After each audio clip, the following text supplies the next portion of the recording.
I'm down here in the centre of the parade ring at Ascot by this absolutely magnificent sculpture of the great Yeats. And since it's Gold Cup Day today, it's rather a fitting time to talk about him with the man who designed him and sculpted him, in fact. It's a magnificent statue. I'm not just saying that because you're here. And tell us about it, because it's been quite a fixture here for some time now. Yeah, it was the most amazing commission to get, actually. I felt very lucky to receive it back in 2010. And it was installed in 2011. And it was the most fantastic opportunity to sculpt the new legend of the new Ascot, really. I mean, 4-time Gold Cup winner Yeats, I don't think that'll ever be surpassed. Fantastic horse. And you're already pretty well known in the sort of sculpturing circles before you did this, but was this one of your biggest tasks? I wasn't really at all, actually. This was my first big commission, so it was a pretty terrifying experience. My first time working on this scale, and to obviously have it in the middle of the winners' enclosure here at Ascot and unveiled by the Queen was quite a daunting prospect. But he was such an amazing horse, and whenever he walked around here, he had that instantly recognisable walk, with that long extension with his head down, and that was a real help for me sculpting him, because it was just that instantly recognisable characteristic that he had.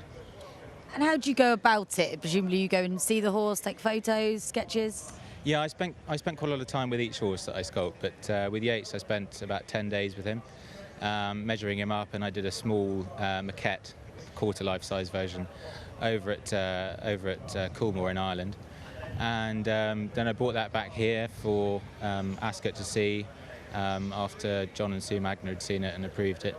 And then it's a question of working up to the big scale, so this is 10% over life size. And that took about 4 months of sculpting, and then another 4 months of casting at the foundry, and lots of trips back to see him in between to make sure that I was getting all the characteristics right. It is brilliant. I quite like the fact that you've got the cross nose, I remember him before, and a bit of tack on there as well. Is that something that the person commissioning you says we'd like him as if he's running through a field or as if he's about to race? Yeah, I think it was, we had long discussions about how it was going to be done. And this was such a great position for him to be in, and it was very much my sort of image of him in my mind was him walking here before every race, just like this, and it just really stuck in my mind. And I thought, that's just got to be it. That's him for me. And luckily that sort of chimed with what everyone else thought as well. So we came to that conclusion in the end. But.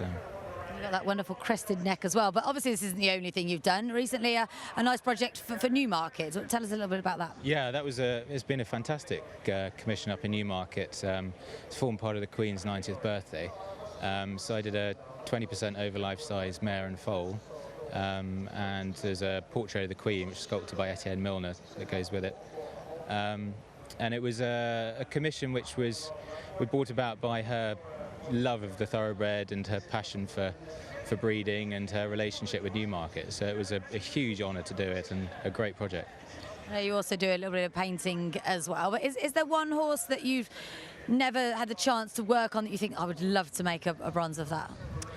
I mean, there's so many fantastic horses out there at the moment, really, and what really interests me is looking at the differences between all those champion horses that you have, like Yeats or whoever it might be, American Pharaoh or Jabawi or whoever it might be, just sort of looking at them and seeing what the differences are between them, and trying to capture that in bronze so that they're a lasting tribute to each horse. So anything that sets these amazing horses apart is something that I'm really interested in.